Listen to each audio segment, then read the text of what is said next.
उपायुक्त महोदय,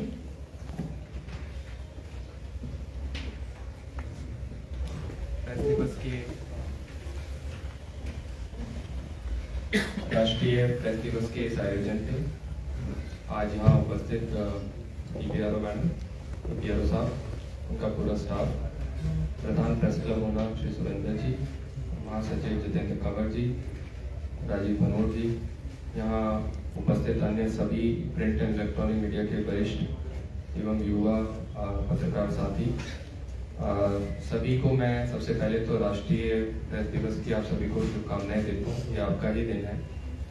हम गेस्ट के रूप में यहाँ पार्टिसिपेट कर रहे हैं और ये एक दिन जब मैं देखता हूँ कि सभी जो लोग हैं वो एक प्लेटफॉर्म पर यहाँ आते हैं, विषय कुछ भी हो, पर इस बहाने आप लोगों को यहाँ मिलने का, एक जगह मिलने का और साथ बैठने का मौका मिलता है। इसके पहले तो बहुत बहुत आपको शुभकामनाएं। वैसे मेरे पहले जिन्होंने वक्ताओं ने जिन्होंने बोला, उन्होंने लगभग सारी बात जो है वो किसी न किसी रूप में बोल दी है। मैं अभी सुरेंद्र जी से शेयर कर रहा था कि ये विषय जो आज का विषय है वो कितना प्रासंगिक है। बीच में मैं 1.5 महीना यहाँ पे नहीं था।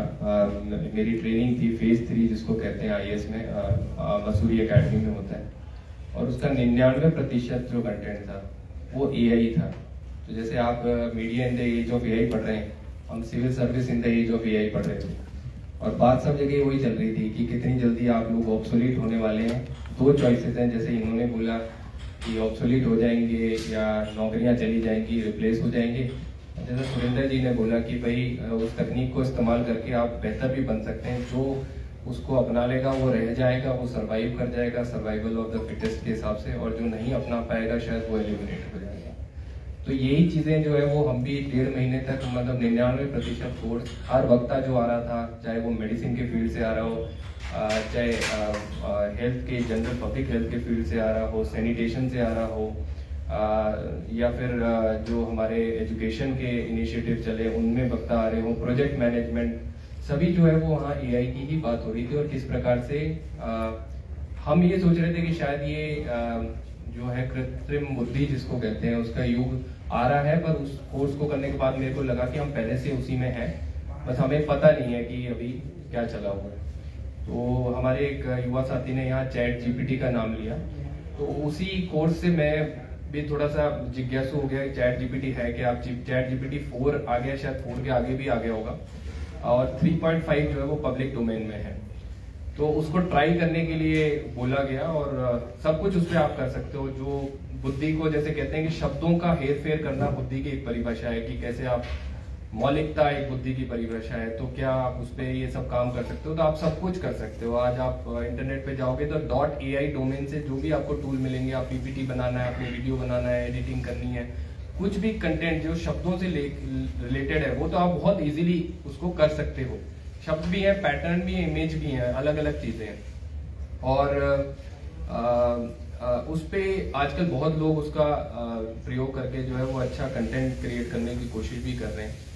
तो इसमें जैसा मनोज साहब ने बोला कि क्या उसका इतिहास रहा है, जो अभी जो हम ChatGPT देख रहे हैं, मतलब एक तकनीकी परिभाषा यूज करें तो उसको लार्ज लैंग्वेज मॉडल्स कहते हैं, LLM, मशीन लर्निंग उसका नाम है, लार्ज लैंग्वेज मॉडल। मतलब बेसिकली इंटरनेट पे जितने भी शब्द कहे गए हैं, जितने भी रिकॉर्डेड हैं, जितनी भी किताबें हैं, वो उसने सारी पढ़ ली हैं, वो सारी पढ़ ली हैं, उसको वो सभी का ज्ञान है। उसमें आप ChatGPT में देखेंगे कट ऑफ डेट था कि 2021 तक का मेरे को पता है, उसके बाद का नहीं पता है।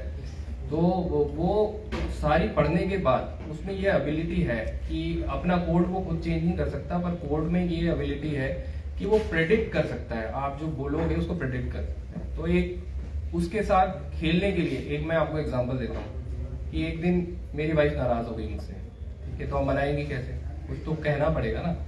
तो कहने के लिए वो मौलिकता नहीं है, ठीक है। तो मैंने ChatGPT को लिखा कि भाई एक पोएम लिखो मेरी वाइफ के लिए, ठीक है। आप लिखो, उसमें वो लिख देगा, पोएम लिख देगा।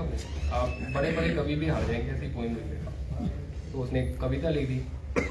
तो मैंने कहा ये तो सेटिस्फैक्टरी नहीं है, तो फिर मैंने बोला कि स्वाति के नाम से लिखो, ठीक है। तो फिर उसने अलग पोएम लिख दी।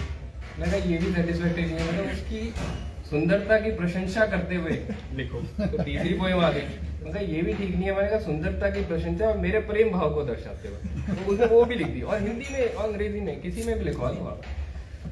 मैंने कहा कि अब ऐसी पोएम लिखो जिसमें सब कुछ हो और वो 10 on 10 हो, मतलब कोई भी देखे उसको दुनिया में तो वो 10 on 10 हो। तो उसने वो भी उसमें लिख दी। तो आप इमेजिन कर सकते हैं, मतलब अगर मैं लिखने जाता तो शायद मेरे को बहुत सारे कवि पढ़ने पड़ते, सब कुछ करना पड़ता, उसने वो पोएम लिख के दी। तो मतलब इसका बहुत सारे यूजेस हैं, सिर्फ यही नहीं है कि मीडिया या सिविल सर्विस में इसके यूज है। ये एक मैं आपको बताना चाह रहा था कि बहुत कुछ कर सकते हैं इससे। कालिदास पढ़ने पड़ते। दूसरा मैंने फिर एक चैट जीपीटी को बोला कि आप ऐसी कविता लिखो जो 10 पे 10 हो किसी भी विषय पे। तो उन्होंने एक कविता आ गई मेरे सामने लिख के, मैंने वही कॉपी की। मैंने बोला अब मैं एक कविता लिख रहा हूँ, उसको रेट करना 10 के स्केल पे, और वही कविता उसमें डाली। उसने उसको 9.5 नंबर दे दिए। अपनी कविता को उसने 10 दिए थे, वही लिखी मैंने कॉपी करके डाली तो उसको 9.5 आ गए। मैंने बोला पहला वाला ठीक था कि दूसरा वाला ठीक था। तो मतलब उसमें पता चल गया कि उसको शायद उसमें आकलन की क्षमता भी है। मतलब जब वो खुद का था तो खुद का 10 on 10, मैं भी तो अपना लिखा हुआ बोलूंगा 10 on 10, आप लिखोगे तो बोलेंगे यार मेरे से तो कम ही है ना। पर वो डिफरेंशिएट नहीं किया, पर ये झूठ बोलने की या जो भी है मतलब फॉल्सहुड की थोड़ी क्षमता उसके अंदर है। तो इस तरह से आप उसे खेल के जो है वो टेस्ट उससे कर सकते हो। वो एज जो 3-4 साल का जो बच्चा होगा, अभी मेरा बेटा भी 3 साल का है, मैं जब उसको देखता हूँ जैसे प्रश्न पूछता है तो लगता है चैट जीपीटी है। कोई ना कोई प्रश्न ऐसा पूछ रहा होता है जो बड़ा फंडामेंटल टाइप प्रश्न होता है। तो ये चीज जो है वो बड़ी इंटरेस्टिंग है, मेरे को बड़ी इंटरेस्टिंग लगी है, और इसकी एप्लीकेशन भी बहुत ज्यादा है। जैसे आप लोगों को पता है, आप लोगों के सामने हमने एक यहाँ पे टीबी के डायग्नोसिस की एक मशीन यूज की है। तो वो ट्रेंड है, लगभग 30,000 एक्सरेज पे ट्रेंड है वो मशीन, उसका जो सॉफ्टवेयर है एआई। और टीबी के जो एक्सरे है उसको देख के वो जिसकी फोटो हम ले रहे हैं, वो मोबाइल एक्सरे मशीन है, फोटो ले रहे हैं उससे कंपेयर करके बता देता है कि टीबी है कि नहीं। तो सैंपल उसी व्यक्ति का लिया जाता है। तो स्क्रीनिंग में बहुत इफेक्टिव है ये। एआई के जो पॉजिटिव यूजेस हैं वो बहुत ज्यादा बढ़ते जा रहे हैं। तो हम पहले से ही इसको यूज कर रहे थे जिले में। जब वहां गया तो मेरे थोड़ा सा परिदृश्य और खुला कि हम और क्या क्या इससे कर सकते हैं। पूरी की पूरी मूवीज जो है वो क्रिएट कर रहे हैं हॉलीवुड में, वो पूरे एआई पे क्रिएटेड है। कोई सेट क्रिएटेड नहीं है, कुछ जरूरत ही नहीं है आपको सेट क्रिएट करने की। और जो मैंने पहली बात की, जो मैंने आपको बताया कि वाइफ के लिए कविता लिखी और उसमें मैं सवाल चेंज करता गया, कविता चेंज होती गई, वो इसका एक फंडामेंटल जो है वो प्रिंसिपल है एआई का, जिसको प्रॉम्प्ट इंजीनियरिंग कहते हैं। आप जैसा सवाल करेंगे वैसा जवाब आएगा। क्रिया और प्रतिक्रिया जो बुद्धि की एक वो है, तो उसको प्रॉम्प्ट, आप जैसा आपका प्रॉम्प्ट बेहतर होता जाएगा तो जवाब बेहतर होता जाएगा। जो सुरेंद्र जी ने बात की कि इसको यूज कैसे करना है, इसको यूज करने का अच्छा तरीका क्या है, तो इसको यूज करने का तरीका वो नेचुरल इंटेलिजेंस का है कि आपको सही सवाल पूछना है उसको। जैसा बेटर आपका सवाल, जैसा बेटर आपका प्रॉम्प्ट, इसको प्रॉम्प्ट कहते हैं सवाल को एआई की उसमें लैंग्वेज में, जैसा बेटर आपका सवाल होता जाएगा वैसा ही अच्छा जो है उत्तर परिष्कृत जो होता जाएगा उसके सोटू से। वैसे मैं जनरली भी सोच रहा था कल इस टॉपिक के बारे में, तो मैं जैसे मैडम ने कहा उस पर मेरे को लग रहा था कि वैसे कृत्रिमता का वैसे जमाना है, सब कुछ ही है, व्यक्ति कृत्रिम, अंग कृत्रिम, सोच व्यवहार सब तो कृत्रिम है। तो बुद्धि भी हो सकती है कृत्रिम, उसमें ऐसा कुछ वो नहीं कि बुद्धि कृत्रिम नहीं हो सकती। अब इसमें मीडिया के दो चार जो इश्यूज हैं उसमें जो आप बोल रहे थे कि एक अखबार है जर्मनी में, वो हमें वहाँ भी बताया गया था कि बिल्ड करके एक अखबार है, उन्होंने 20% अपनी वर्कफोर्स ही काट दी है। बोला एडिटर की जरूरत नहीं है, फोटो कॉपियर की जरूरत नहीं है, प्रूफ रीडर की जरूरत नहीं है, आर्टिस्ट की जरूरत नहीं है, सब कुछ जो है वो एआई ही कर लेंगे हम।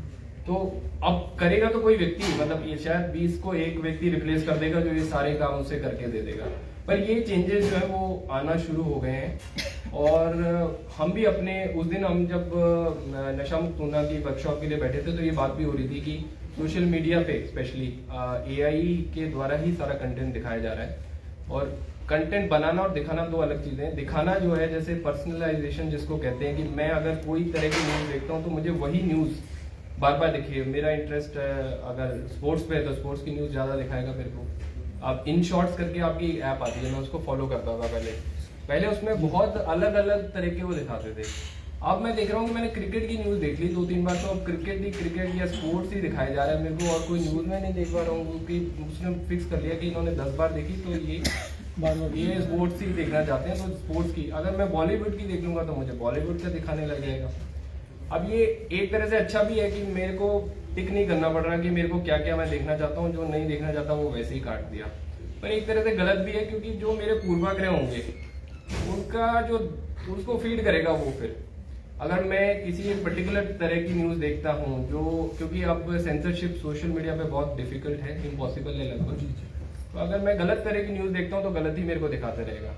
अगर मैं स्पिरिचुअल तरह की न्यूज़ हो तो स्पिरिचुअली दिखाता रहेगा। अगर मैं कुछ हिंदू मुस्लिम टाइप की न्यूज़ देखता हूँ तो वही दिखाता रहेगा। अगर स्पोर्ट्स की देखता हूँ तो वही दिखाता रहेगा। तो ये मेरे लिए एज ए कंज्यूमर बहुत अच्छी बात है, पर समाज के लिए इसके क्या रेमिफिकेशंस होंगे, पत्रकारिता के लिए क्या होंगे, वो अभी सामने आना उसको बाकी है। दूसरा जो बता रहे थे आप, वीडियो वाला बता रहे थे, उसको डीप फेक कहते हैं।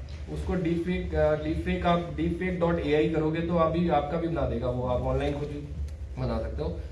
पर पेड बनाओगे, उसमें भी पेड वर्जन है, मतलब ये भी एक बिजनेस है।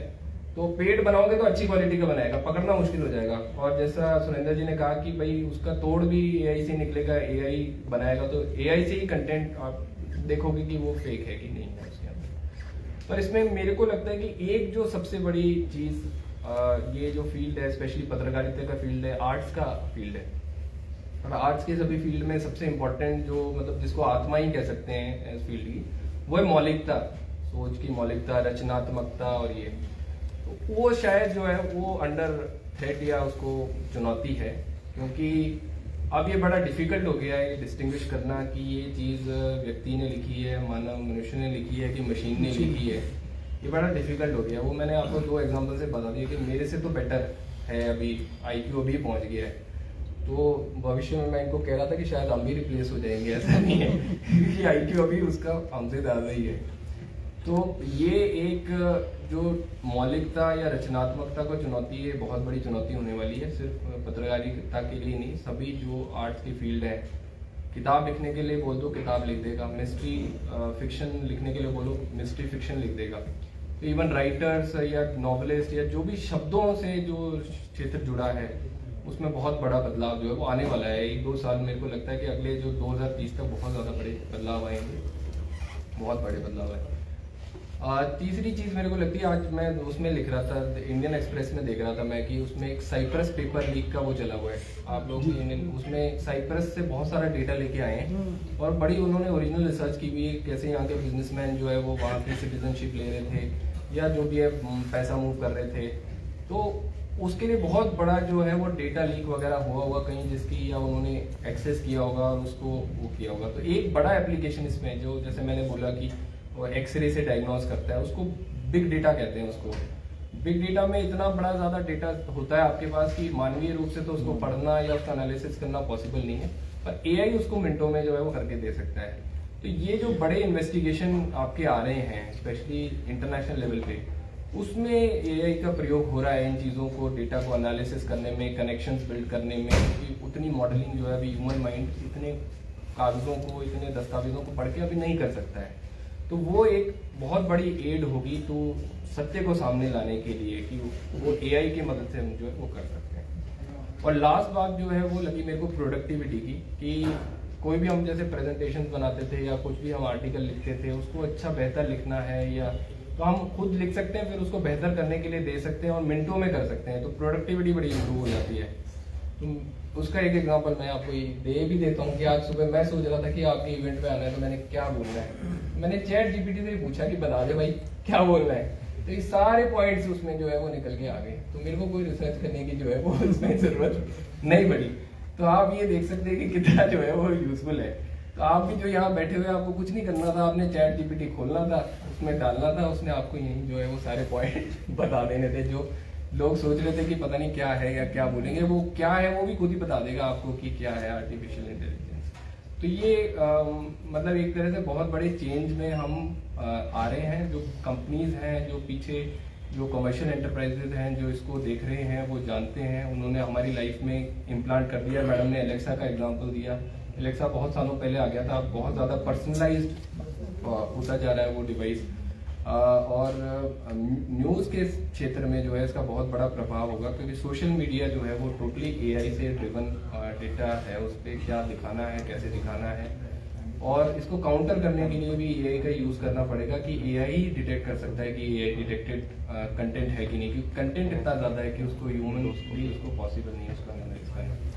तो एक बड़ी चुनौती भी है, बट जैसे सुरेंद्र जी ने कहा कि एक बड़ी अपॉर्चुनिटी भी है।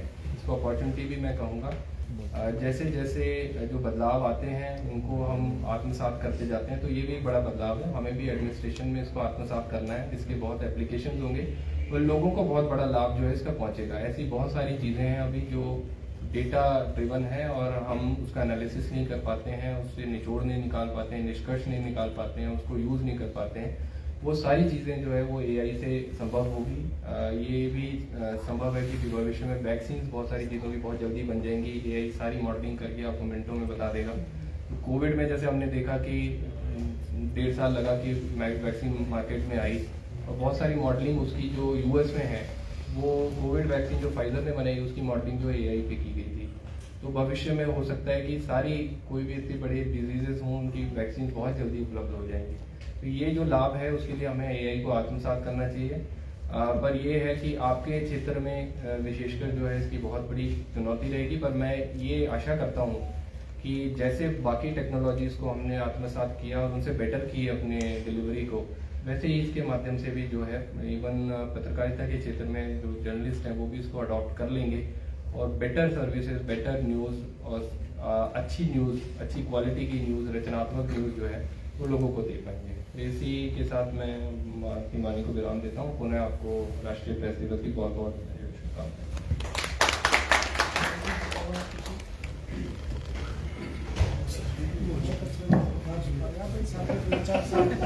राष्ट्रीय प्रेस दिवस के